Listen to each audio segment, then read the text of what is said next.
자, 지난 시간에는 저희가 추세라는 것의 정의와 분류, 그리고 또 뭐 했죠? 예, 추세의 원인에 대해서 이야기를 했습니다. 네 가지 정도 원인을 이야기했지만 실제로 세 번째 원인은 그 투자자들의 심리의 변화에 의해서 나타나는 가수요와 공급의 부분이기 때문에 실제로는 심리의 영향을 받아서 만들어지는 결과물과 같다. 그래서 크게는 세 가지 정도의 원인을 가지고 있다라고 말씀을 드렸어요. 그쵸? 추세가 이런 식으로 심리에 의해서 상승 추세나 하락 추세가 만들어진다, 이렇게 말씀을 드렸는데요. 오늘은 추세를 이야기할 때 빼놓고 이야기할 수 없는 한 가지 부분들을 말씀을 드리려고 해요. 그게 뭐냐 하면 추세선과 추세대입니다. 추세선과 추세대예요. 그래서 추세선과 추세대를 이야기를 안 하면 사실 추세를 이야기하는 게 의미가 없잖아요. 그래서 추세선은 어떻게 그리고 추세대를 어떻게 만들어 보는지에 대해서 이야기를 한번 해보도록 합시다. 자, 첫 번째로 상승 추세선입니다. 캔들의 확인된 저점과 다음 저점을 연결해서 작성을 하게 되어 있어요. 저점과 저점을 연결한다. 왜 그럴까요? 주식의 가격이라는 건 항상 주식뿐만 아니라 뭐 다른 이런 식의 그 투자 상품들의 가격이라는 건 어떻게 돼 있죠? 상승과 하락을 반복하면서 올라가거나 내려가게 마련입니다. 혹은 어때요? 딱히 올라가거나 내려가지 않고 제자리를 지키는 횡보장이라고 하더라도 상승과 하락을 반복하게 돼 있죠. 그래서 캔들의 확인된 저점과 다음 저점을 연결해서 그것이 우상향이 확인이 되면 뭐라고 불러요? 상승 추세라고 부릅니다. 사실은 요거는요, 어떻게 보면 조금 더 자세하게 정의된 추세의 정의라고 볼 수도 있어요. 추세는 아까 뭐라고 정의했냐면 일정 기간 동안 가격이 상승하는 거 혹은 하락하는 거, 그걸 보고 상승이나 하락 추세라고 불렀는데요. 실제로는 요 선을 그어 봤을 때, 즉 저점을 연결했거나 고점을 연결해서 그것이 우상향하느냐 우하향하느냐에 따라서 이것을 상승이나 하락 추세라고 부를 수 있다. 즉 추세라고 부르려면 어떻게 해요? 이렇게 저점이 올라가거나 고점이 내려오거나 두 가지 모습을 보일 때 이것을 추세라고 부른다라고 하는 거죠.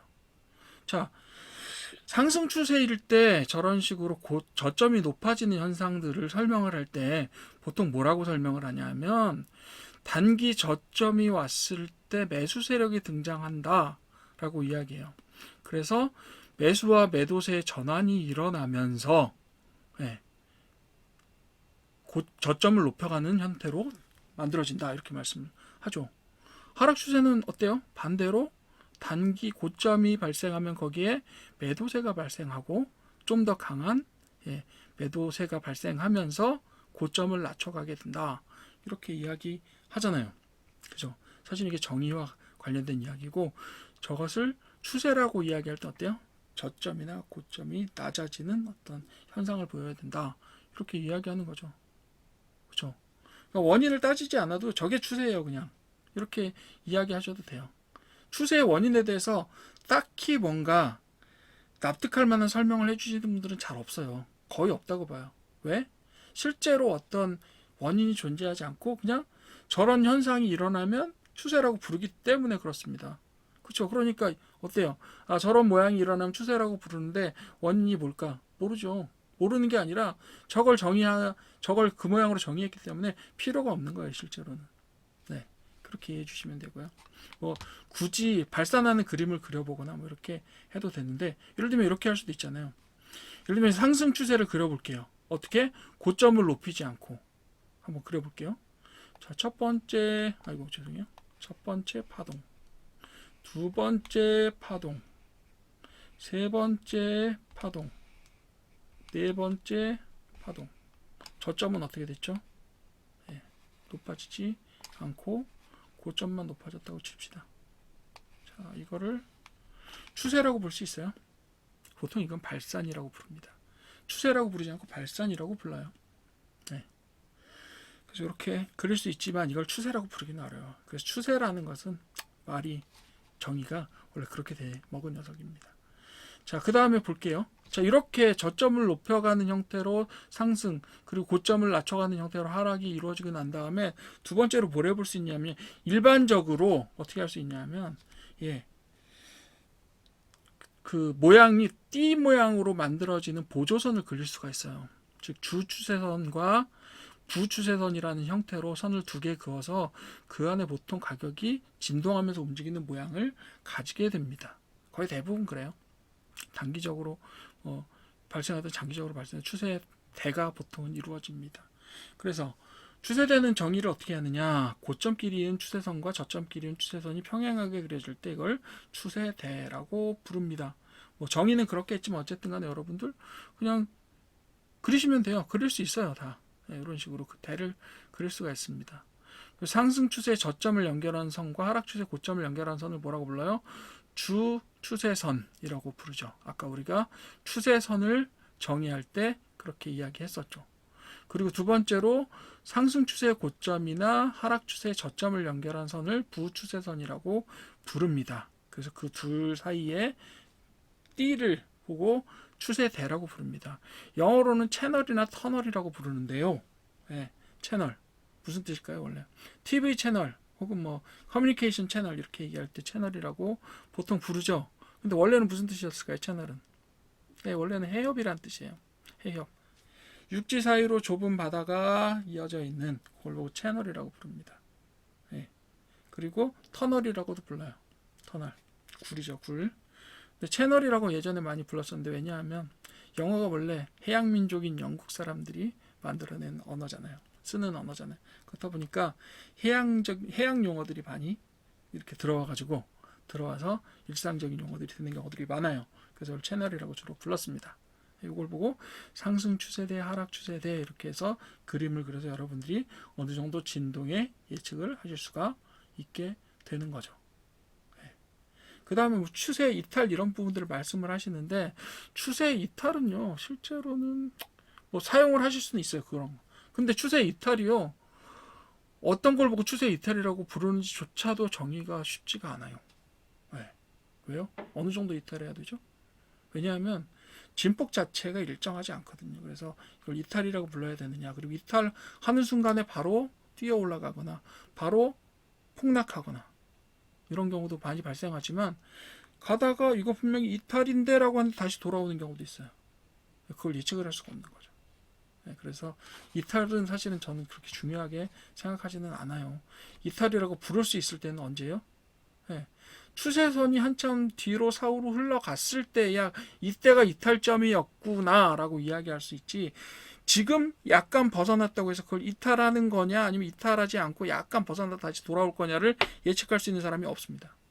그래서 사후에 그런 식의 이야기를 하는 것은 저는 크게 중요하지 않다라고 보기 때문에 추세 대이탈에 대해서는 크게 중요하게 설명드리지 않겠어요. 그 얘기는 제가 조금 이따 쟁점을 하면서 다시 이야기하겠습니다. 자, 우리 삼성전자의 최근 주가예요. 한 121 정도 되는 주가를 제가 한번 가져와 봤는데요. 여러분들 추세선 그리실 수 있겠어요? 여기다가 저도 한번 그려볼 건데요. 추세선 한번 그려볼 건데요. 뭐 그려볼까요? 우리 제일 먼저 눈에 띄는 추세선 어디 있어요? 저는 요걸 그리고 싶어요. 요거 여기하고 고점을 이으면 이렇게 일단 추세선부터 그려보죠. 근데 얘 같은 경우는 어떠냐면 저점을 그려야 될 게 아니라 제가 볼 때는 약간의 하락이니까 주추세선을 이렇게 그려야 될 것 같아요. 그럼 어떻게 되죠? 미약하게 하락하고 있죠.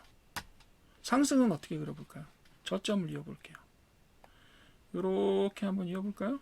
됐죠? 어느 정도는 될 것 같아요. 그죠? 그리고 좀 짧긴 하지만 요 폭등 뒤에 요것도 그릴 수 있을 것 같고, 그리고 폭등 뒤에 상승 추세였다가 이렇게 떨어지는 추세선도 지금 그릴 수 있을 것 같아요. 그죠?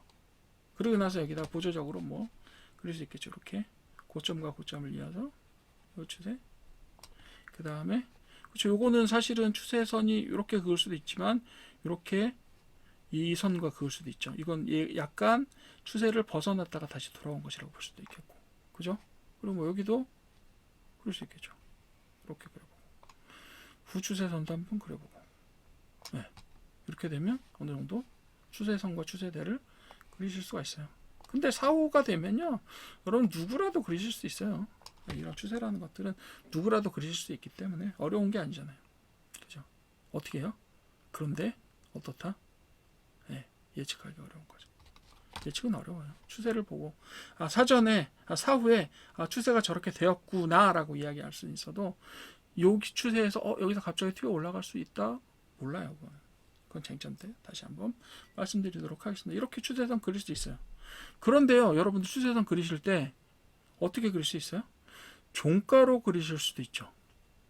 고가로 그리실 수도 있고, 그리고 봉의 중간으로 그리실 수도 있어요. 네, 다 존재합니다. 다 가능한 추세예요. 추세선이 그만큼 자유롭고 제한이 없다라는 이야기일 수도 있고요. 추세선이라는 것의 정의 자체가 조금 더 불분명하다라고 이야기할 수도 있어요. 분명히 이평선은 종가를 가지고 만듭니다. 하지만 어때요? 추세선에 대해서 어느 선을 기준으로 한다라고 이야기하시는 분도 없어요. 예, 그만큼 추세라는 것은 그저 존재하는 현상에 대한 설명일 뿐이기 때문에 그렇습니다. 되셨죠? 이제 추세선 그리실 수 있어요. 그러면 우리가 지금까지 추세에 대해서 믿어왔던 것들을 한번 다시 곱씹어 보면서 그것이 과연 맞는 이야기인지 한번 생각해 보는 시간을 다음 시간에 갖도록 하겠습니다. 강의는 여기까지.